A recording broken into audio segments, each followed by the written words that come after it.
BS ಯಡಿಯೂರಪ್ಪನವರ ಅಭಿಮಾನೋತ್ಸವ ಮೇ 9ನೇ ತಾರೀಕು ಈಗಾಗಲೇ ನಿಗದಿಯಾಗಿರುವಂತಹ ರಾಜ್ಯದ ಎಲ್ಲ ವಿಧಾನಸಭಾ ಕ್ಷೇತ್ರಗಳಿಂದ ಸಾವಿರಾರು ಸಂಖ್ಯೆಯಲ್ಲಿ ಅಭಿಮಾನೋತ್ಸವ ಕಾರ್ಯಕ್ರಮಕ್ಕೆ ಬರ್ತಾ ಇದ್ದಾರೆ. ಜನಸಾಗರವೇ ಹೊತ್ತು ಹರಿದು ಬರ್ತಾ ಇರುವಂಥದ್ದು. ದೇಶದ ಈ ಉಕ್ಕಿನ ಮನುಷ್ಯ ಎಂದೇ ಖ್ಯಾತಿಯಾಗಿರುವಂಥ ಅಮಿತ್ ಶಾಜಿಯವರ ಅಧ್ಯಕ್ಷತೆಯಲ್ಲಿ ನಾಡಿನ ಎಲ್ಲ ಹರಗುರು ಚರಮೂರ್ತಿಗಳ ಒಂದು ದಿವ್ಯ ಸಾನ್ನಿಧ್ಯದಲ್ಲಿ ಕಾರ್ಯಕ್ರಮ ಜರುಗ್ತಾ ಇದೆ. ನಿಜವಾಗ್ಲೂ ಕೂಡ ನಮಗೆ ರೋಮಾಂಚನ ಆಗ್ತಾ ಇರುವಂಥದ್ದು. ರಾಜ್ಯದ ಎಲ್ಲೇ ಹೋದರೂ ಕೂಡ ಯಡಿಯೂರಪ್ಪನವ್ರ ಬಗ್ಗೆ ಏನು ಒಂದು ಅಗಾಧವಾಗಿರ್ತಕ್ಕಂಥ ವಿಶ್ವಾಸ ಇವತ್ತಿಗೂ ಕೂಡ ಅದು ಮಾಸಿಲ್ಲ. ಇವತ್ತು ಕೂಡ ಯಡಿಯೂರಪ್ಪನವ್ರ ಬಗ್ಗೆ ಅದೇ ವಿಶ್ವಾಸ ಜನಸಾಮಾನ್ಯರಲ್ಲಿ ಕಾರ್ಯಕರ್ತರಿರುವಂಥದ್ದು ನಿಜವಾಗ್ಲೂ ಕೂಡ ನಮಗೆ ಸಂತೋಷ ಮತ್ತು ಹೆಮ್ಮೆ ತರುವಂಥ ವಿಚಾರ. ರಾಜ್ಯದ ಮೂಲೆ ಮೂಲೆಗಳಿಂದ ಬರ್ತಾ ಇದ್ದಾರೆ ಜನರು.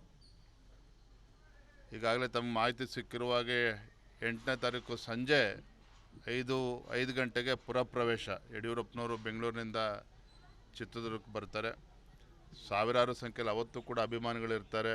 ರಾಜ್ಯದ ಮೂಲೆ ಮೂಲೆಗಳಿಂದ ಕಲಾ ತಂಡಗಳು ಕೂಡ ಬರ್ತಾ ಇವೆ. ಒಟ್ಟಾರೆಯಾಗಿ ಹೇಳೋದಾದರೆ ಏನು ನಮ್ಮೆಲ್ಲ ಹಿರಿಯರು ಹೇಳ್ತಾ ಇದ್ರು, ಯಡಿಯೂರಪ್ಪನವರು ಅವರೊಬ್ಬರು ವ್ಯಕ್ತಿ ಅಲ್ಲ, ಅದೊಂದು ದೊಡ್ಡ ಶಕ್ತಿ ಅಂತ ಹೇಳ್ತಾ ಇದ್ರು. ಆ ಶಕ್ತಿ ಏನು ಅಂಥೇಳಿ ನಮಗೂ ಕೂಡ ಅದು ಅರಿವಾಗಿ ಬನ್ನಿ ಕಾರ್ಜೋಜಿ.